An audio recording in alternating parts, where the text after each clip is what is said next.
నేను మీ శిల్పా చక్రపాణి రెడ్డిని, శ్రీశైలం నియోజక శాసనసభ్యుని.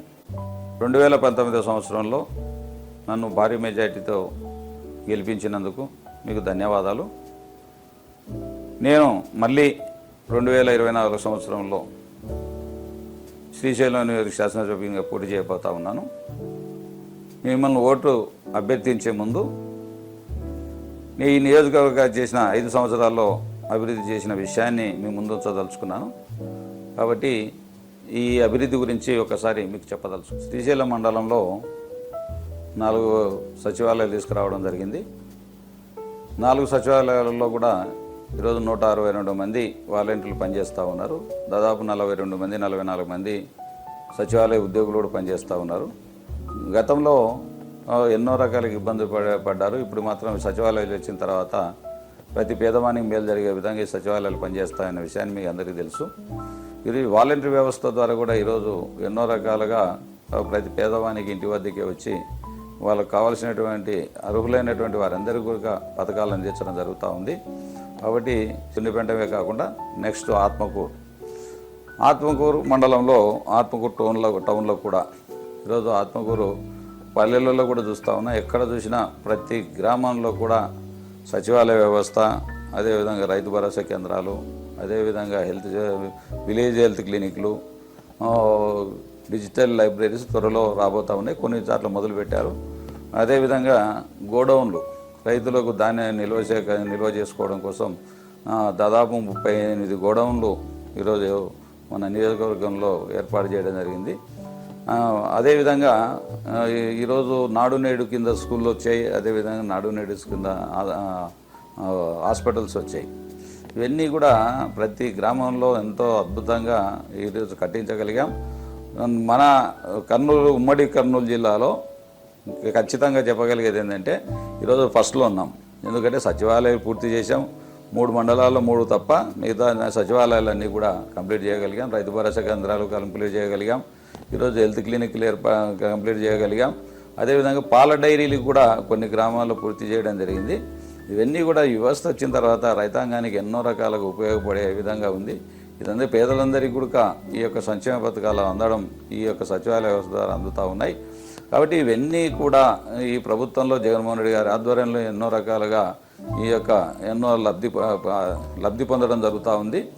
అదే కాకుండా ఈరోజు సిద్ధాపురం ఆ రోజు రాజశేఖర రెడ్డి గారి హయాంలో ఇది ఆ రోజు పునాది వేస్తే తర్వాత నేను ఎమ్మెల్సీగా ఉన్న టైంలో దాన్ని పూర్తి చేయడం జరిగింది. తర్వాత అప్పుడు నేను పూర్తి చేసే సమయానికి మాజీ ఎమ్మెల్యే బుడ్డా రాజశేఖర గారి పార్టీలోనే లేరు. కాబట్టి అదంతా నా హయాంలోనే ఎమ్మెల్సీగా ఉన్న టైంలోనే జరిగింది. కాబట్టి అది నేను చేసినట్లుగానే చెప్పదలుచుకున్నాను. ఎందుకంటే అదే కాకుండా ఈరోజు లిఫ్ట్ ఇరిగేషన్లో ఎన్నో ప్రాబ్లమ్స్ ప్రతి సంవత్సరం కూడా పంపులు మొరాయించడం, అదేవిధంగా ఎలక్ట్రికల్ అండర్గ్రౌండ్ ఎలక్ట్రిసిటీ సరిగా పనిచేయకపోవడం ఇవన్నీ జరుగుతూ ఉంటే హైదరాబాద్ నుంచి ఈ ఎలక్ట్రికల్ సంబంధించినటువంటి వాళ్ళను, అదేవిధంగా పంపులు రిపేర్ అయితే వాటన్నిటిని కూడా నా సొంత డబ్బులు ఖర్చులు పెట్టి ఎన్నోసార్లు రిపేర్లు చేయించి 3 కార్లకు నీళ్ళు అందించిన మాట వాస్తవం. ఇవన్నీ కూడా మీరు గమనిస్తూ ఉన్నారు. అన్ని విషయాలు నేను చెప్పాల్సిన అవసరం లేదు. అదేవిధంగా కొత్త రోడ్లను కూడా ఆ రోజు నేను గతంలో ఎమ్మెల్సీగా ఉండే టైంలో అయితేనే నేను ఇప్పుడు ఎమ్మెల్యే అయిన తర్వాత కూడా చూస్తూ ఉన్నా. ఆ రోజు కురుకుంద రోడ్డు, కురుకుంద వడ్లరామపురం రోడ్డు, వడ్లరామపురం నుంచి కొట్టాల చెరువు రోడ్డు ఇప్పుడు మొదలు పెట్టాం. అన్నీ కూడా చూస్తూ ఉన్నారు. అద్భుతంగా పనులు నడుస్తూ ఉన్నాయి. అదే కాకుండా ఈ యొక్క ఆత్మకూరు టౌన్లో కూడా మనం చూసాం. బస్టాండ్ ఎప్పటి నుంచో ఎంతో వర్షాకాలం వస్తే మోకాళ్ళ లోతు నీళ్ళల్లో బస్టాండ్ నడవాలంటే ప్రయాణికులకు ఇబ్బందిగా ఉండేది. అట్లాంటిది ఆధునీకరించాం, అద్భుతంగా కూడా తయారు చేశాం. అదే కాకుండా ఈరోజు ఇది స్టేడియం కూడా చాలా కాలం నుంచి ఒక 14 సంవత్సరాల నుంచి నిలబడిపోయినటువంటి స్టేడియాన్ని కూడా పునరుద్ధరించడం కూడా జరిగిందని తెలియజేస్తూ ఉన్నాం. అదేవిధంగా నాడు నేడు కింద ఈరోజు హాస్పిటల్ 4 కోట్ల రూపాయలతో బ్రహ్మాండంగా కార్పొరేట్ హాస్పిటల్ లాగా తయారు చేశాం. ఈరోజు ఓపీలు కూడా బాగా పెరిగాయి. ఆ రోజు 100-200 ఇప్పుడు 600-700 ఓపీలు జరుగుతూ ఉన్నాయంటే ఈరోజు పేదలు ఎంతోమంది గవర్నమెంట్ హాస్పిటల్కి వెళ్ళి చూపించుకోవడం జరుగుతూ ఉంది. చాలామంది కూడా లబ్ధి పొందడం జరుగుతూ ఉంది. ఈరోజు డాక్టర్లు కూడా చాలామంది పనిచేస్తూ ఉన్నారు అక్కడ. గైనకాలజిస్ట్తో సహా చిల్డ్రన్ స్పెషలిస్ట్తో సహా అన్ని రకాలైన డాక్టర్లు కూడా ఇక్కడ మన ప్రభుత్వం వచ్చిన తర్వాతనే డాక్టర్లను తీసుకురావడం జరిగింది. ఇవన్నీ కూడా గుర్తు చేసుకోవాల్సిన అవసరం ఉంది. ప్రజలందరూ ఏదో నీ ఇంటికి వస్తేనే, నీ ఇంటికి రాకపోతేనే నాకు రాలేదని భావించడం తప్పు. కాబట్టి ఎవరికి చేసినా గ్రామానికి మేలు చేస్తే మన అందరికి మేలు చేసినట్టుగా భావించాల్సిన అవసరం ఉంది. అదేవిధంగా మన షాదీఖానా నిర్మాణం కూడా చూస్తూ ఉన్నారు. గతంలో బుడ్డా రాజశేఖర రెడ్డి గారు పునాదులతో ఆగిపోయి ఫండ్స్ పోతే మళ్ళీ కొత్తగా ఫండ్స్ తెచ్చి 2 కోట్ల రూపాయలతో ఆధునీకరించి ఈరోజు బ్రహ్మాండమైనటువంటి కర్నూలు జిల్లాలో కాదు మన రాష్ట్రంలోనే ఎక్కడే కానీ అటువంటి షాదీఖానా లేదు అనే విషయాన్ని మీ కళ్ళెదురుగా కనపడతా ఉంది. కాబట్టి అటువంటివి ఎన్నో చేశాం. ఇలాంటివి ఎన్నో రకాలైనటువంటి కార్యక్రమాలు పూర్తి చేయడం జరిగింది. ఇక్కడ మాట్లాడుకుంటా పోతే గ్రామంలో ఆ రోజు మున్సిపాలిటీలో నేను ఆ రోజు రాజకీయాల్లోకి వచ్చిన రోజుకు చూస్తే ఆ రోజు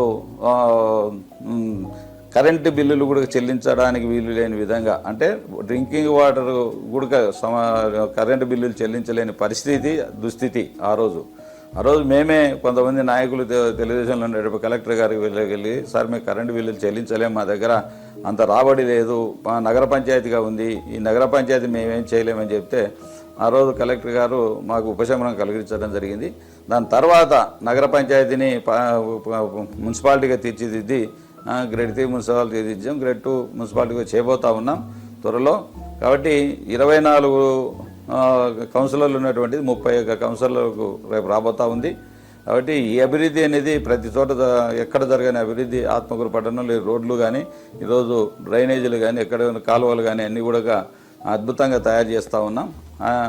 ఎక్కడే కానీ గతంలో వర్షం వస్తే ఎక్కడ చూసినా నీళ్లు నిలబడి 2-3 రోజులు భోజనాలు కూడా ఇంట్లో వంట వండుకోలేని పరిస్థితి నుంచి ఈరోజు దాదాపుగా 75-80% ఈరోజు రోడ్లను పూర్తి చేయగలిగామంటే అది ఈ ప్రభుత్వం వచ్చిన తర్వాత నేను గుర్తు చేస్తూ ఉన్నా. ఎన్నో రకాలుగా రైతన్నలు ఇబ్బంది పడితే కోట్లాది రూపాయలు, ఎంతో ఫస్ట్ సంవత్సరంలో 28 కోట్ల రూపాయలు ఒక ఇన్సూరెన్స్ కింద, క్రాప్ ఇన్సూరెన్స్ కింద జిల్లాలో ఎవరికి రానటువంటి డబ్బును మనం తీసుకొచ్చాం. అదేవిధంగా రైతు భరోసా కావచ్చు, లేకపోతే ఇన్పుట్ సబ్సిడీ కావచ్చు, ఇవన్నిటిని కూడా అద్భుతంగా అధికారులను ఎప్పటికప్పుడు అప్రమత్తం చేస్తూ, ఎక్కడైనా చిన్న సమస్య ఏర్పడితే, ఎక్కడైనా అధిక వర్షపాతం ఏర్పడినా, లేకపోతే పంటలు నష్టపోయినా వెంటనే చర్యలు తీసుకొని ఈరోజు ఎప్పటికప్పుడు ఇన్పుట్ సబ్సిడీ కానీ, అదేవిధంగా ఇన్సూరెన్స్ కానీ ప్రభుత్వం ద్వారా రాబట్టడం జరుగుతూ ఉంది. అదేవిధంగా కొనుగోలు కేంద్రాల ద్వారా కూడా ఎన్నోసార్లు మంచి ధరను ఇప్పించి ఈరోజు రైతులను ఆదుకోవడం జరుగుతూ ఉంది. కాబట్టి ఇలాంటివన్నీ కూడా ఎన్నెన్నో చేశాం, చెప్పుకోలేనివన్నీ చేశాం. ఈరోజు ప్రతిపక్షం ఎన్ని మాట్లాడినా కళ్ళెదురు కనపడే అభివృద్ధిని మాత్రమే చెప్తా ఉన్నాం. అది దాంట్లో ఏమాత్రం సంశయించడం లేదు.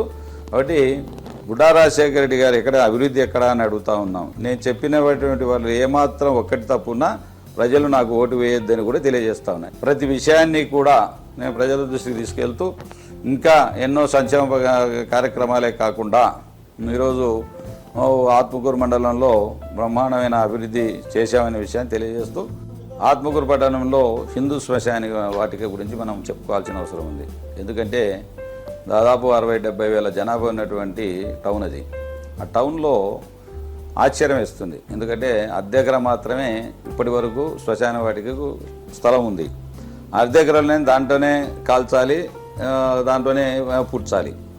ఆ ఇబ్బంది చాలా రోజుల నుంచి పడతా ఉన్నాడు. ఏ నాయకునికి ఎన్ని వినతులు ఇచ్చినా పట్టించుకునే పాపాన పోలేదు.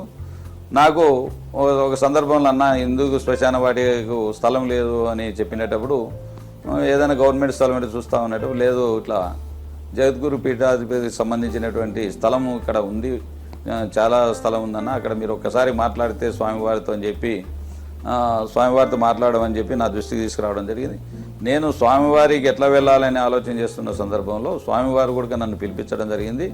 మాకు కూడా ఒక 10 ఎకరాల భూమి శ్రీశైలంలో భూమి ఇప్పిస్తే మేము కూడా మీకు ఏదైనా సహాయ సహకారాలు అందిస్తామని చెప్పడం వల్ల దాన్ని గట్టిగా పట్టుకొని జగద్గురు పీఠాధిపతుల వారికి 100 బెడెడ్ హాస్పిటల్ కోసం, ఉచిత విద్య స్కూలు కోసం, అదేవిధంగా పేద పిల్లల చదువులు చెప్తామంటే వాటి కోసం ఆధ్యాత్మిక కేంద్రాన్ని ఏర్పాటు చేసుకుంటామంటే దాన్ని వాటి కోసం 10 ఎకరాల స్థలం ఇప్పించిన తర్వాత స్వామివారిని నా విన్నపాన్ని ముందుంచడం జరిగింది. ఆ విన్నపాన్ని 4 ఎకరాలు అడిగిన వెంటనే కాదనకుండా ఇచ్చి రిజిస్టర్ చేయించాడు. అందులో గొప్పతనం ఏంటంటే మున్సిపాలిటీ పేరు మీద రిజిస్టర్ చేయడం కూడా జరిగింది. ఎందుకంటే దాంట్లో మళ్ళీ మేము కాంపౌండ్ వాళ్ళ కోసం 14 లక్షల రూపాయలు ఆల్రెడీ శాంక్షన్ చేశాం. కానీ కొంతమంది గతంలో స్వామివారు మాకు ఇచ్చేటప్పటికే గుత్తకి ఇచ్చేవడం వల్ల అది మాకు గుత్తకుంది. ఈ సంవత్సరం వరకు కూడా 2023 వరకు కూడా 24 వరకు కూడా మాకు గుత్తకు రాసిచ్చాడు. కాబట్టి మేము దాన్ని ఎట్లయినా మేము అయిపోయేంత వరకు మాకు మీరు కట్టడానికి వీలు లేదంటే దాన్ని ఆపి నిదానం కోర్టులకు వెళ్ళడం లేదు. ఎందుకని చెప్పి ఈ సంవత్సరం మళ్ళీ ఆ పొలం వారితో కూడా మాట్లాడి ఇప్పుడు మొదలు పెడతాం. ఎలక్షన్లు అయిపోయిన తర్వాత దాన్ని పూర్తి స్థాయిలో కంప్లీట్ చేసే బాధ్యత తీసుకుంటాం. ఎందుకంటే చిన్న ఆశామాష పని కాదు. ఇంత 60-70 వేల జనాభా ఉన్నటువంటి టౌన్లో శ్మశాన వాటిక లేదంటే మనం ఎంత బాధపడాల్సిన విషయం. హిందువులమేండి కూడా మనం ఆ శ్మశాన వాటిక గురించి కూడా ఎంతో కష్టపడి స్వామివారి తెప్పించడం జరిగింది. అదే కాకుండా మనం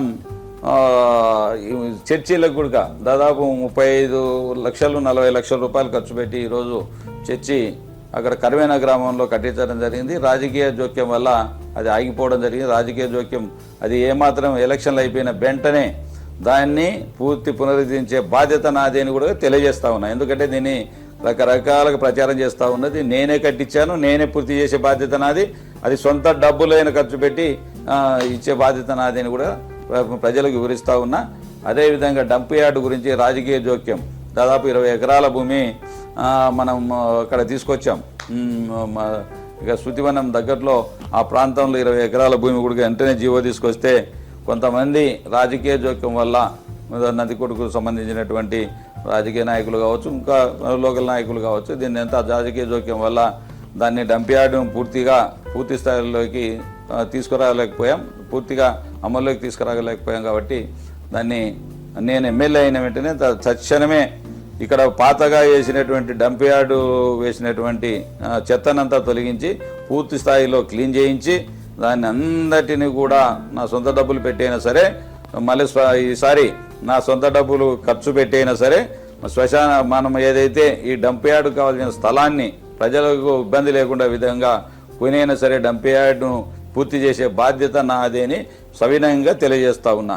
అదేవిధంగా హిందూ దేవాలయాల కోసం నేను ప్రతి చోట కూడా ఇక్కడే కాదు ప్రతి గ్రామంలో కూడా హిందూ దేవాలయాల సీజెఫ్ గ్రాంట్ ద్వారా కొన్ని కోట్ల రూపాయలు ఈరోజు తీసుకురావడం జరిగింది. అన్ని గ్రామాలలో నియోజకవర్గ వారీగా అన్ని గ్రామాల్లో కూడా సీజీఎఫ్ గ్రాంట్ తీసుకురాగలిగాం. చర్చిలకు కూడా ప్రతి గ్రామంలో కూడా ప్రతి చర్చికి కూడా డబ్బులు కూడా అడిగిన వారికి అడిగినట్లుగా ఈ దేవాలయాలకు కావచ్చు, చర్చిలకు కావచ్చు, మసీదులకు కావచ్చు, అన్ని చోట్ల కూడా డబ్బులు ఇవ్వడం జరిగింది.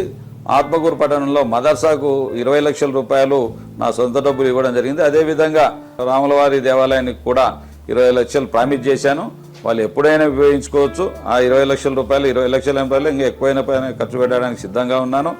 కాబట్టి ఇలాంటివి ఎన్నెన్నో మొన్ననే సబ్స్టేషన్ కూడా తీసుకురాగలిగాం. ఆత్మకూరులో సబ్స్టేషన్ కూడా ఓపెన్ చేయగలిగాం. ఎందుకంటే కరెంటు కొరత లేకుండా.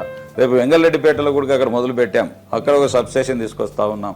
అంటే ఇవన్నీ అభివృద్ధి కాదా అని నేను అడుగుతా ఉన్నా. ఎందుకంటే రాజకీయ నాయకులు ఏదేదో రకరకాలుగా మాట్లాడుతూ ఉన్నారు, అన్ని రకాలుగా ఎక్కడ అభివృద్ధి జరిగింది అని అంటూ ఉన్నారు. కాబట్టి అభివృద్ధి నేను చెప్పిన దాంట్లో ఏమాత్రం ఒకటి కూడా తప్పు లేకుండా చెప్తా ఉన్నాను. కాబట్టి ఇవన్నీ కూడా అన్ని రకాల అన్ని వర్గాలకు కూడా ఒక వర్గం అనేది కాకుండా అన్ని వర్గాలు హిందూ దేవాలయాలకైతే వెలుగూరులో దాదాపు 12 లక్షలు డొనేషన్స్ ఇచ్చాము. 12.5 లక్ష అక్కడ ఉన్నటువంటి రోడ్డు ఉన్నటువంటి అక్కడ 25 లక్షల రూపాయలు వెంకటేశ్వర స్వామి గుడికి ఖర్చు పెట్టాం. కాబట్టి ఇవన్నీ శ్రీశైలంలో బ్రహ్మాండంగా అభివృద్ధి జరుగుతూ ఉందంటే, ఎక్కలేని అభివృద్ధి జరుగుతూ ఉందంటే నా శ్రద్ధ వల్లనే జరుగుతుంది. హిందూ దేవాలయ పునరుద్ధరణ కార్యక్రమాల్లో కూడా ప్రతి చోట కూడా పాల్గొంటూ ఉన్నాం. ఎక్కడైనా పునరుద్ధరణ చేయాలంటే నా దృష్టికి తీసుకురండి. దేవాలయాలు అభివృద్ధి చేసే బాధ్యత నాది. సీజీఎఫ్ గ్రాంట్ అయినా ఇప్పిస్తాను, లేదంటే నా చేతనైన వరకు కూడా హెల్ప్ చేస్తాను. అదే చర్చిలకు కావచ్చు, మసీదులకు కూడా అన్ని రకాలుగా సహాయ సహకారాలు అందిస్తూ ఉన్నాయనే విషయాన్ని, అదేవిధంగా 1,05,00,000 రూపాయలు 1,55,00,000 మదర్సా పెద్ద మదర్సా కూడా 1,50,00,000 శాంక్షన్ కూడా ఇప్పించడం జరిగింది. ఇంకా ఎన్నో దేవాలయాలకు చాలా దేవాలయాలకు ఇప్పించా, మసీదులకు ఇప్పించా, చర్చిలకు సొంత డబ్బులు ఇస్తూ ఉన్నాం. ఎక్కడైనా వాళ్ళకి రిజిస్టర్ అయితే చర్చిలు రిజిస్టర్ అయితే ఖచ్చితంగా నా వంతు సహకారం అందిస్తూ ఉన్నాం. కొన్ని చోట్ల సిమెంట్ బస్తాలు కూడా ఇప్పించిన సందర్భాలు ఉన్నాయి. కొన్ని ఊరు గ్రామాలలో సిమెంట్ కూడా నేను అదే భారతీయ సిమెంట్ వాళ్ళతో తక్కువ రేటుకు మాట్లాడి ఇప్పించిన సందర్భాలు కూడా ఉన్నాయి. ఆత్మకూరు పట్టణంలో 2 అర్బన్ హెల్త్ సెంటర్లు కూడా ఏర్పాటు చేయడం జరిగింది. అదేవిధంగా అగ్ని ల్యాబ్ కూడా అక్కడ ఏర్పాటు చేశాం. నెక్స్ట్ వెలుగోడుకు వచ్చేసరికి నేను ఎమ్మెల్సీగా ఉన్న టైంలోనే వెలుగోడు పట్టణంలో వెలుగోడు బ్యాలెన్సింగ్ రిజర్వాయర్ గురించి చెప్పుకోవాల్సిన అవసరం ఉంది. ఆ రోజు రాజకీయ నాయకుల జోక్యము లేకపోతే అధికారుల నిర్లక్ష్యం వల్ల 17 టీఎంసీలు నింపాల్సినటువంటి వెలుగోడు ప్రాజెక్టును 14 టీఎంసీలకే పరిమితం చేయడం జరిగింది. నేను ఎమ్మెల్సీగా ఉన్న టైంలో దాన్ని 3 టీఎంసీలకు పెంచి 17 టీఎంసీలుగా చేయడం జరిగింది. ఈ 3 టీఎంసీలు పెంచడం వల్ల దాదాపు 30,000 ఎకరాలు సాగును ఆధునీకరించడం జరిగింది. 30,000 ఎకరాలు ఈరోజు ఇవ్వడం అంటే తమాషైన పని కాదు. దానివల్ల ఏమైందంటే 2 పంటలకు నీళ్ళు ఇవ్వగలుగుతూ ఉన్నాం. ఈరోజు ఆ సామర్థ్యాన్ని పెంచడం వల్ల 2 కార్లకు నీళ్ళు ఇవ్వగలుగుతూ ఉన్నాం. ఈరోజు వర్షాభావ పరిస్థితులు ఇబ్బందిగా ఉన్న పరిస్థితుల్లో కూడా మనం ఈరోజు ఈ సంవత్సరం కొన్ని ఇబ్బందులు కూడా వచ్చాయి. మనం ముందుగానే ఏఐబి మీటింగ్లో ఆ రోజు అధికారులను కానీ లేకపోతే జిల్లా మంత్రివర్యులను కానీ ఆ రోజు నిలదీసి ఖచ్చితంగా ఈ కారు చాలామంది రైతాంగం పంటలు వేసుకున్నారు, ఖచ్చితంగా నీళ్ళు ఇవ్వాల్సిందని చెప్పి పోతిరెడ్డిపాటి నుంచి నీళ్ళు ఇవ్వాలని చెప్పి గట్టిగా పట్టుబట్టి నేను ఆ రోజు మాట్లాడడం వల్ల పోతిరెడ్డిపాటి నుంచి నీళ్లు తీసుకురావడం వల్ల బ్యాలెన్సింగ్ రిజర్వాయర్ దాదాపు 11 టీఎంసీలు నీళ్లు నింపగలిగాం. ఆ నీళ్లు మనం మళ్ళీ దాన్ని కూడా ఏ విధంగా ఎండాకాలం కూడా ఇబ్బంది తాగునీరుకి ఇబ్బంది రాకూడదనే ఉద్దేశంతో ఆ రోజు మనం దాన్ని వారబందీ లెక్క అంటే మనం గ్యాప్ ఇచ్చి నీళ్ళు ఇవ్వడం, ఒక 10 రోజులు నీళ్ళు ఇస్తే వారం రోజులు గ్యాప్ ఇచ్చి ఒక లస్కర్ లాగా పనిచేశాను. నేను ఆ విషయాన్ని రైతాంగాన్ని చెప్పదలుచుకున్నాను. ఎందుకంటే నా కష్టం ఒక రైతు బిడ్డగా నేను పడినటువంటి కష్టంలో నాకు ఆనందం ఉంది కాబట్టి నేను ఏ టైంలో నీళ్ళు ఇవ్వాలి, ఏ టైంలో నీళ్ళు ఇవ్వకూడదని చెప్పి ఎప్పటికెప్పుడు 1 ఎకరా ఎండిపోకుండా మొదటి పంటను కాపాడగలిగాం. 2వ పంట ఇంకా నేను చెప్పినా కూడా ఎవరే కానీ వేసుకోవద్దు అని చెప్పినా వినకుండా వాళ్ళ ధైర్యంతో వాళ్ళు వేసుకున్న రైతాంగం ఉన్నారు. వాళ్ళకు కూడా 2వ కారు కూడా వేసుకున్నటువంటి రైతాంగానికి కూడా ఎక్కడే కానీ 1 ఎకరా ఎండిపోకుండా నీళ్ళు ఇవ్వగలిగాం. ఆ రోజు గట్టిగా నేను బాధించకపోయింటే ఆ రోజు మొదటి పంటకే కష్టమయ్యేది నీళ్లు. కాబట్టి ఇలాంటి ఇబ్బందులు ఎన్నో ఎదుర్కొన్నాం. పోయిన సంవత్సరం కూడా నీళ్లు లేక రైతాంగం ఎండిపోతా ఉన్నటువంటి పంటలను కాపాడలేని పరిస్థితుల్లో రైతాంగం అంతా నా దగ్గరికి వచ్చి అబ్దుల్లాపురం గ్రామస్తులందరూ కూడా వచ్చి అన్న నువ్వు ఏ విధంగా అయినా సహాయం చేయాలి మాకంటే ఆ రోజు 24 లక్షల రూపాయలు విలువ చేసే ఖర్చు పెట్టి నా ద్వారా కావచ్చు, కాంట్రాక్టర్ల ద్వారా కావచ్చు, నేను కూడా 12 లక్షల చిల్లరిచ్చి కాంట్రాక్టర్ల ద్వారా వాళ్ళ ద్వారా ఒక 12 లక్షల రూపాయలు ఖర్చు పెట్టి 24 లక్షల రూపాయలతో కోట్ల పంటను కాపాడగలిగామని ఈరోజు గర్వంగా చెప్పుకోగలుగుతా ఉన్నా. ఎందుకంటే మామిడి అదే వెలుగోడు రైతాంగానికి ఉపయోగపడింది, అబ్దుల్లాపురం రైతాంగానికి కూడా ఉపయోగపడింది తెలియజేస్తా ఉన్నా. అదేవిధంగా మామిడి తోట రైతాంగానికి కూడా నేను సొంత డబ్బులు ఖర్చు పెట్టి పోయిన సంవత్సరం ఈ సంవత్సరం కూడా వాళ్ళకు నీళ్లు ఇవ్వగలుగుతూ ఉన్నందుకు ఆనందపడతా ఉన్నా. ఇలాంటివి గ్రామంలో టౌన్లో కూడా మీరు చూస్తూ ఉన్నారు. ఎన్నో అభివృద్ధి సిపి నగర్లో అయితే నేను రాజకీయాల్లోకి వచ్చినప్పుడు అక్కడ మట్టి రోడ్లు బురదమయమయ్యి నడవడానికి కూడా వీల్లేని పరిస్థితులు ఉండేవి. ఈరోజు నేను వచ్చిన తర్వాత పూర్తి స్థాయిలో రోడ్లు వేయడమే కాకుండా కాలువలు కూడా ఏర్పాటు చేయడం జరిగింది. అదేవిధంగా టౌన్ అంతా కూడా ఈరోజు అద్భుతంగా డెవలప్ చేశాం. ఈరోజు ముస్లింలకు రోగియాబీ దర్గా కావచ్చు 35 లక్షల రూపాయలతో ఈరోజు నా సొంత డబ్బులు ఖర్చు పెట్టి రోగియాబీ దర్గాను పూర్తి చేయగలిగాం. అదేవిధంగా షాదీఖానా 45 లక్షల రూపాయలతో శాంక్షన్ చేయించడం జరిగింది. 45 లక్షల రూపాయలు వాటికి కూడా నా సొంత డబ్బులు ఇచ్చించి బిల్లు వచ్చిన తర్వాత ఎప్పుడో తీసుకుంటాను అని చెప్పడం, వాళ్ళకు డబ్బులు ఇవ్వడం కూడా జరిగింది. అదేవిధంగా మసీదుకు జామియా మసీదుకు కూడా అక్కడ నేను డబ్బులు ఇవ్వలేదు, అది వాస్తవం, లేని మాటలు చెప్పాల్సింది. దానికి 2,15 లక్షల రూపాయలు మొత్తం 2,95 లక్షల రూపాయలు శాంక్షన్ చేయించడం జరిగింది. 83 లక్షలకు బిల్లు పెట్టాం.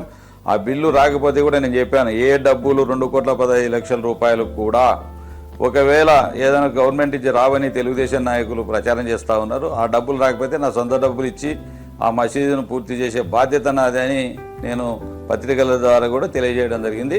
అదేవిధంగా ఆడ రైతు బజార్ ఏర్పాటు చేశాం. అక్కడ ఈ మధ్యనే రోగియాబీ ఎదురుగా రైతు బజార్ని కూడా పూర్తి చేశాం. ఈరోజు షాదీఖానా పూర్తవుతూ ఉంది, రోగియాబీ దగ్గర పూర్తవుతూ ఉంది. వాళ్ళ సొంత డబ్బులతో మసీదు కూడా పూర్తి చేసుకుంటూ ఉన్నారు. ఇలాంటివన్నీ కూడా ఆ మండలంలో ఎన్నో అద్భుతంగా పనిచేస్తూ ఉన్నాం. ఎండాకాలంలో కేసీ కెనాల్ ద్వారా కూడా రైతాంగాన్ని పట్టుబట్టి మళ్ళీ రెండో పంటకు కూడా మిర్చి రైతులకైతేనేమి లేకపోతే మొక్కజొన్న రైతులకైతేనే అన్ని రకాలుగా రైతాంగానికి నీరు అందించి సహాయపడగలిగామని గర్వంగా చెప్పుకోగలుగుతా ఉన్నాం. 6 కోట్ల రూపాయలతో హాస్పిటల్ అద్భుతంగా తయారు చేసాం. ఎక్కడ లేనటువంటి హాస్పిటల్ ఒక చిన్న వెలుగోడుకు 6 కోట్ల రూపాయలతో ఆధునీకరించాం, బ్రహ్మాండంగా తయారు చేసాం. అదే కాకుండా వేల్పనూరులో కూడా మాజీ ఎమ్మెల్యే గారి సొంత ఊరు అది. ఆ ఊర్లో కూడా 2 కోట్ల రూపాయలతో కొత్త భవనాన్ని ఏర్పాటు చేసే నాడు నేడు కింద ఈరోజు హాస్పిటల్ను బ్రహ్మాండంగా తయారు చేశాం. ఇలాంటివి ఎన్నో చెప్పుకోవడానికి ఎన్నెన్నో ఉన్నాయి. రోడ్లు అభివృద్ధి చేశాం, ప్రతి గ్రామానికి రోడ్లు అభివృద్ధి చేశాం. కొత్త రోడ్లు వచ్చేసి వేల్పనూరు నుంచి గుంతకందాలు కూడా కొత్త రోడ్డు ఈ మధ్య కాలంలోనే పూర్తి చేశాం. ఇలాంటివన్నీ కూడా మండలంలో పూర్తి చేసినందుకు గర్వపడతా ఉన్నా. అదేవిధంగా మీ సచివాలయాలు, రైతు భరోసా కేంద్రాలు, విలేజ్ హెల్త్ సెంటర్లు, అదేవిధంగా పాల డైరీలు, నాడు నేడు స్కూళ్ళు ఇవన్నీ ప్రతి మండలంలో కూడా కంప్లీట్ గోడౌన్లు ఇవన్నీ కంప్లీట్ చేశామని కూడా విన్నవించుకుంటూ, అదేవిధంగా నెక్స్ట్ బండి ఆత్మకూరు మండలంలో కూడా చెప్పుకోవడానికి మీకు ఎన్నో రకాలుగా ఆ మండలం మొదటి నుంచి కూడా మా గతంలో కూడా మా సోదరుడు శిల్పామోహన్ రెడ్డి గారు ఉండే టైం నుంచి 2004 నుంచి కూడా మాకు ఎప్పటి నుంచి కూడా మా సొంత మండలాలుగా చెప్పుకునే విధంగా ఇప్పటికి కూడా మాకు అండగా నిలబడతా ఉన్నాయి. ప్రతి ఎలక్షన్లలో కూడా మేము ఏ పార్టీలో ఉన్నా ఎక్కడ ఉన్నా వ్యక్తిగతంగా కూడా చూసి ఓట్లు వేసిన సందర్భాలు ఎన్నో ఉన్నాయి. ఆ ప్రాంతంలో ఆ బండి ఆత్మకూరు మండలంలో కూడా అన్ని చోట్ల ఈ సచివాలయాలు కావచ్చు, రైతు భరోసా కేంద్రాలు కావచ్చు, హెల్త్ సెంటర్లు కావచ్చు, అదేవిధంగా బండి ఆత్మకూరు అక్కడ పాత పిహెచ్సిలు ఉన్నాయి. బండి ఆత్మకూరులో ఉంది, అదేవిధంగా నారాయణపురంలో ఉంది.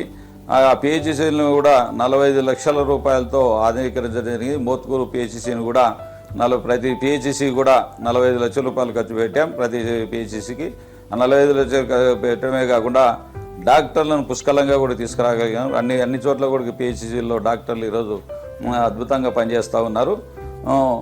ఏదేమైనా ఆ యొక్క 2 కార్లకు నీళ్ళు ఇవ్వగలుగుతూ ఉన్నాం. గతానికి ఇప్పటికి తేడా ఏమిటంటే గడుక లైనింగ్ పనులు కూడా దాదాపు 250 కోట్లతో పనులు పూర్తి చేశాం. దాదాపు కొంత ఒక 1/2 కిలోమీటర్ దూరం మాత్రమే పూర్తి చేయాల్సిన అవసరం ఉంది. కాబట్టి లైనింగ్ పనులు పూర్తి కావడం వల్ల వచ్చే సంవత్సరం 2 కార్లకు నీళ్ళు ఇచ్చే బాధ్యత ఈ యొక్క వెలుగోడు మండలం కావచ్చు, అదేవిధంగా బండి ఆత్మకూరు మండలం కావచ్చు, మహానంది మండలానికి హామీ ఇస్తా ఉన్నా. ఎవరికి నీళ్లున్నా లేకపోయినా ఈ 3 మండలాలకు నీళ్ళు ఇప్పించే బాధ్యత తీసుకుంటానని రైతాంగానికి హామీ ఇస్తా ఉన్నా. కాబట్టి ఇవన్నీ కూడా ఒక డెవలప్మెంట్ మేము చేయాల్సినది అన్ని గ్రామాలకు కలిపే రోడ్లను కూడా ఈరోజు చూస్తూ ఉన్నారు. ఇక్కడ లింగాపురం నుంచి నారాయణపురం రోడ్డు కొత్తగా వేశాం. అదేవిధంగా ఇంకా కూడా మేము చేయాల్సిందల్లా ఒకటే, ఎక్కడైనా మాట్లాడగలిగితే ప్రతిపక్షం వాళ్ళకు కనపడేది ఒకటే, మా ఓంకారం రోడ్డు మాత్రం కంప్లీట్ చేయలేదని అది మాత్రం ఒప్పుకుంటా ఉన్నా. ఎందుకంటే నిధుల లేమి వల్ల కొంత కాంట్రాక్టర్ నిర్లక్ష్యం వల్ల కూడా లేట్ అయింది అనే విషయాన్ని మీ దృష్టికి తేవదలుచుకున్నా. కాబట్టి అదొకటి కూడా నేను ఎమ్మెల్యే అయిన తర్వాత పూర్తి స్థాయిలో డబల్ రోడ్డుగా దాన్ని ఆధునీకరించడం జరుగుతుంది అని కూడా తెలియజేస్తా ఉన్నా. అదేవిధంగా ఈ మండలంలో ఇంకా చెప్పుకోవడానికి రైతాంగం సంబంధించిన సమస్యలే ఉన్నాయి. కాబట్టి ఈ సమస్యలన్నీ కూడా ఎప్పటికెప్పుడు అందుబాటులో ఉంటూ, అదేవిధంగా మన కొనుగోలు కేంద్రాల ద్వారా ధాన్యాన్ని ఎప్పటికి వెలుగోడు మండలంలో కావచ్చు, జొన్న కావచ్చు, మొక్కజొన్న కావచ్చు, మహేంద్ర జొన్న కావచ్చు, పచ్చజొన్న ఇలాంటివన్నీ కూడా, వరి కావచ్చు, ఇవన్నీ కూడా కొనుగోలు కేంద్రాల ద్వారా మంచి గిట్టుబాటు ధర వచ్చే విధంగా రైతాంగాన్ని చేయగలిగాను నేను విషయాన్ని ఖచ్చితంగా చెప్పగలుగుతా. ఎప్పుడు ఏ కష్టం వచ్చినా రైతాంగానికి నేను ఉన్నాను అనే విషయాన్ని తెలపదలుచుకున్నా. బండి ఆత్మకూరు మండలంలో మొదటి పంటకు పూర్తి స్థాయిలో నీళ్ళు ఇవ్వగలిగాం. అటు తెలుగంగ ద్వారా కావచ్చు, లేకపోతే కేసీ కెనాల్ ద్వారా కావచ్చు, పూర్తి స్థాయిలో ఇవ్వగలిగాం. రెండో పంటకు కూడా రైతాంగం నేను ఎన్నిసార్లు మొరపెట్టుకున్నా వినకుండా పంట వేసినటువంటి రైతాంగానికి, ఆ మండలంలో ఉన్నటువంటి రైతాంగానికి, మహానంది బండి ఆత్మకూరు మండలంలో రైతాంగానికి రెండో పంటను కూడా చాలాసార్లు అధికారులను బతిమాలి ఏ విధంగా ఆ పంటను కాపాడగలిగామనేది గొప్పగా చెప్పుకోదలుచుకున్నా. అదేవిధంగా ఓంకార క్షేత్రంలో అక్కడ 20 ఎకరా భూమి కూడా ఇంతకుముందు అటవీ అధికారులు అబ్జెక్షన్ చెప్పి దాన్ని ఆక్యుపై చేయాలనే ఉద్దేశంతో ప్రయత్నం చేస్తే నేను అక్కడ ఉన్నటువంటి మండలంలో ఉన్నటువంటి ప్రజలందరినీ అక్కడికి పంపించి గొడవ చేయించి అక్కడ ఓంకార చిత్రం 21 ఎకరా భూమిని కూడా ఈ యొక్క ఫారెస్ట్ అధికారుల చేతి నుంచి విముక్తి కలిగించాననే విషయాన్ని మీకు చెప్పదలుచుకున్నా. అన్ని రకాలుగా ఈ యొక్క గోడౌన్లో అయితేనేవి ఇవన్నీ కామన్గా అన్ని మండలాల్లో ఉన్నాయి. రైతు భరోసా కేంద్రాలు, సచివాలయాలు, మిల్క్ డైరీలు, అదేవిధంగా విలేజ్ హెల్త్ సెంటర్లు అవన్నీ కూడా ఉన్నాయి. నాడు నేడు స్కూళ్ళు ఉన్నాయి, నాడు నేడు హాస్పిటల్, ఇవన్నీ కూడా కామన్గా అన్ని మండలాల్లో వచ్చాయి. కాబట్టి ఇవన్నీ కూడా మరీ చెప్పాల్సిన అవసరం లేదు. మహానంది మండలానికి వస్తే మనం అక్కడ ఈరోజు క్షేత్రాభివృద్ధి జరిగిందంటే మీరందరి శిల్పా చక్రపాణి హయాంలో తప్ప ఎవరి హయాంలో జరగలేదనే విషయాన్ని చెప్పదలుచుకున్నా. ఎందుకంటే అక్కడ సొంత నిధులు, నా సొంత డబ్బులు వెచ్చించి దాదాపు 3 కోట్ల రూపాయలు వెచ్చించి ఈరోజు క్షేత్రాభివృద్ధి చేస్తూ ఉన్నాను.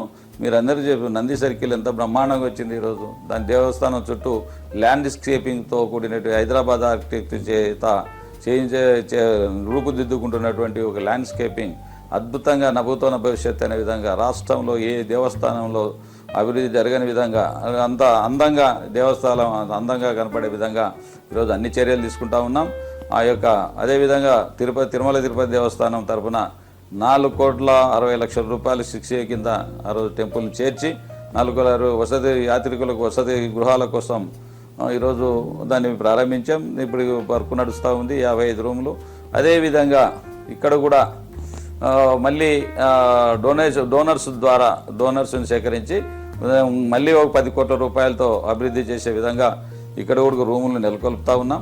అదేవిధంగా దేవస్థానం పరిధిలో ఈరోజు విపరీతుల భక్తుల రద్దీ ఎక్కువగా ఉంటా ఉంది. ఎందుకంటే కోనేరులు కూడా 40 లక్షల రూపాయలతో 80 లక్షల రూపాయలతో ఆధునీకరించడం జరుగుతూ ఉంది.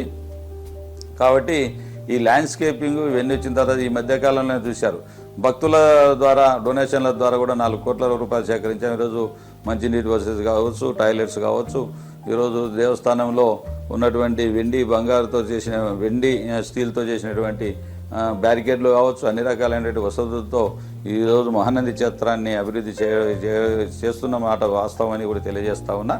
కాబట్టి ఇదే మండలంలో కూడా మేము వేయాల్సినది ఒక్కటే రోడ్డు ఉంది. అది కూడా ఒక మహానంది టు గాజులపల్లె మెట్ట ఆ రోడ్డు ఆధునీకరించాల్సిన అవసరం ఉంది. ఎందుకంటే ఒక బిగ్ టెండర్గా 4 జిల్లాలకు కలిపి ఒకటే టెండర్ వేయడం వల్ల దాన్ని క్యాన్సిల్ చేయకపోవడం వల్ల దాన్ని అట్లే ఈరోజు వరకు కూడా వేయలేని పరిస్థితుల్లో ఉన్నాం. కాబట్టి అది కూడా నేను ఎమ్మెల్యే అయిన తర్వాత పూర్తి స్థాయిలో ఈ ఆధునీకరిస్తామని కూడా తెలియజేస్తా ఉన్నా. అదే కాకుండా ఇది సేమ్ అన్ని మండలాల్లో మాదిరిగానే సచివాలయాలు కావచ్చు, రైతు భరోసా కేంద్రాలు కావచ్చు, విలేజ్ హెల్త్ సెంటర్లు కావచ్చు, పాల కేంద్రాలు కావచ్చు, నాడు నేడు స్కూళ్ళు కావచ్చు, నాడు హాస్పిటల్స్ కావచ్చు. ఈరోజు తిమ్మాపురంలో కూడా మీకు తెలుసు 45 లక్షల రూపాయలతో, అదేవిధంగా గాజులపల్లెలో కూడా 45 లక్షల రూపాయలతో పిహెచ్సిని డెవలప్ చేయడం ఆధునీకరించడం జరిగింది. ఈరోజు జేజేఎం ద్వారా అన్ని మండలాల్లో కూడా జేజేఎం ద్వారా జలజీవన్ మిషన్ ద్వారా దాదాపు ఒక 15-20 కోట్ల రూపాయల పైనే ఈరోజు టెండర్లు వేశాం. అదేవిధంగా వాటిని అన్నిటి ప్రతి గ్రామంలో కూడా నీటి కుళాయిలు ఇచ్చి రైతాంగాన్ని ప్రతి ఇంటికి నీటి కుళాయిలు ఇచ్చి నీటి వ్యవస్థ కల్పించాలనే ఉద్దేశంతో ఈ కార్యక్రమాలని చెప్పడం జరిగిందని తెలియజేస్తాను. కొన్ని గ్రామాల్లో పూర్తి కావడం కూడా జరిగింది. జేజేఎం ద్వారా ఈ కుళాయిల కార్యక్రమాన్ని బుక్కాపురంలో, అదేవిధంగా గాజులపల్లిలో, ఈ విధంగా చాలా చోట్ల కూడా చేస్తూ ఉన్నా. నా సొంత నిధులతో కూడా చాలామందికి ఎన్నో రకాలుగా మీకు అందరికీ తెలుసు. మీ ఎమ్మెల్యేగా నేను ఏ విధంగా ఉపయోగపడుతూ ఉన్నాను. నా సొంత డబ్బులు ఖర్చు పెట్టి ప్రతి సంవత్సరం 2-3 కోట్ల రూపాయలు ఖర్చు పెట్టి ఎవరైతే ఏ గుడిసె కాలినా, ఏ యాక్సిడెంట్ జరిగినా, ఏ యొక్క యాక్సిడెంట్ బర్రె కాలినా లేకపోతే గడ్డివామ అంటుకున్నా, ఎవరైనా రోగపీడితులైన వారికి సహాయం చేయడం కావచ్చు, పెళ్ళిళ్ళకు సహాయం చేయడం కావచ్చు, ఎన్నో రకాలుగా నా సొంత డబ్బులు వెచ్చించి ప్రతి చోట నేనున్నాను అనే విషయాన్ని ప్రతి ఒక్కరికి గుర్తు చేస్తూ, అదేవిధంగా ఎన్నో రకాలుగా కూడా ప్రజలకు ఆదుకుంటా ఉన్నాను. CMRF ద్వారా కూడా 13 కోట్ల రూపాయలు వెచ్చించడమే కాకుండా తీసుకొచ్చి పేదలను ఆదుకోవడం జరిగింది. ఎప్పటికప్పుడు ఏ హాస్పిటల్ కావాలన్నా, ఏ ఇబ్బంది ఉన్నా సీఎం దృష్టికి తీసుకెళ్ళి 20-22 లక్షల రూపాయలు కూడా ఇప్పించిన సందర్భాలు ఎన్నో ఉన్నాయి. కాబట్టి మొన్ననే కిడ్నీ బాధితులకు గోపవరంలో పూర్తి మొత్తంతో దాదాపు కిడ్నీలు 40 లక్షల 50 లక్షలు ఖర్చు అవుతుందంటే కూడా సీఎం గారి దృష్టికి తీసుకెళ్ళి ఆ యొక్క సమస్యను కూడా పూర్తి స్థాయిలో అందించమని చెప్పి ముఖ్యమంత్రి గారు ఆర్డర్ చేయడం కూడా జరిగింది.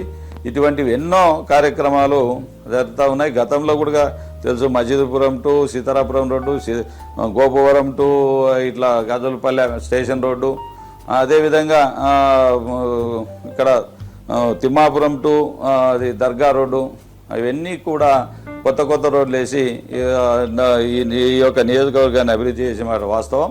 కాబట్టి ఇలాంటివి ఎన్నో చేస్తూ ఉన్నాం. ఈ కార్యక్రమాలు సొంత డబ్బులు పెడతా ఉన్నాం. అన్ని రకాలుగా ఏ ఆపద వచ్చినా మీ శిల్పన్న ఉన్నాడనే విషయాన్ని గుర్తు చేస్తూ ఉన్నాం ప్రజలందరికీ. 11వ బ్లాక్లో కూడా గ్రామాల మధ్య నందిపల్లె తమ్మడపల్లె మధ్య ఉన్నటువంటి గ్రామాల సమస్య, నీటి సమస్య ఉంటే దాని గేట్లను కిందికి దించి ఆధునీకరించడం జరిగింది. అదేవిధంగా మోత్కూరులో కూడా అక్కడ కూడా చెరువుకు నీళ్లు నింపాలంటే నీళ్లు కొన్ని 500-600 క్యూసెక్కులు అయితే కానీ దానికి ఎక్కలేని పరిస్థితి. అటువంటి సందర్భాల్లో సంచులు వేసుకొని అడ్డగించుకొని చెరువులు నింపే పరిస్థితి నుంచి ఈరోజు ఫ్రీగా దాని అంతటవే నీళ్లు వెళ్లే విధంగా దాన్ని అన్నింటినీ ఆధునీకరించడం జరిగింది. మానంది మండలంలో అరటి రైతులు ఎంతోమంది ఇబ్బంది పడడం చూసాం. గత పాలకుల టైంలో ఏ ఒక్కరు పట్టించుకున్న పాపాన ఇవ్వలేదు. నేను అసెంబ్లీలో ప్రస్తావించి అరటి తోట సమస్యల గురించి ప్రస్తావించి ఖచ్చితంగా వీటికి కూడా ఇన్సూరెన్స్ కల్పించాలి, ఇన్పుట్ సబ్సిడీ కల్పించాలి అని చెప్పి ఆ రోజు నేను అసెంబ్లీలో ప్రస్తావిస్తే దాన్ని జీవో రూపంలో కూడా ఇవ్వడం జరిగింది. దాన్ని ఈ మధ్యకాలంలో ఈ సంవత్సరంలోనే మీకు అందరికీ తెలుసు, బుక్కాపురము, గోపవరము ఆ ఏరియాలో అంతా కూడా మహానంది ప్రాంతాల్లో కూడా అదే తమ్మడపల్లి ప్రాంతాల్లో కూడా అరటి తోటలు దెబ్బతింటే ఇన్పుట్ సబ్సిడీ వెంటనే 3 మాసాల్లో వేయించిన ఘనత చక్రపాణి రెడ్డి గారిని చెప్పక తప్పదు. ఎందుకంటే నేనే చేశాను కాబట్టి నేను చేసిన వాస్తవాన్ని ప్రజలకు చెప్పక తప్పదు. కాబట్టి ఇలాంటి అరటి తోటల విషయంలో ఇన్సూరెన్స్ డబ్బులు కూడా కోట్లాది రూపాయలు వచ్చేది.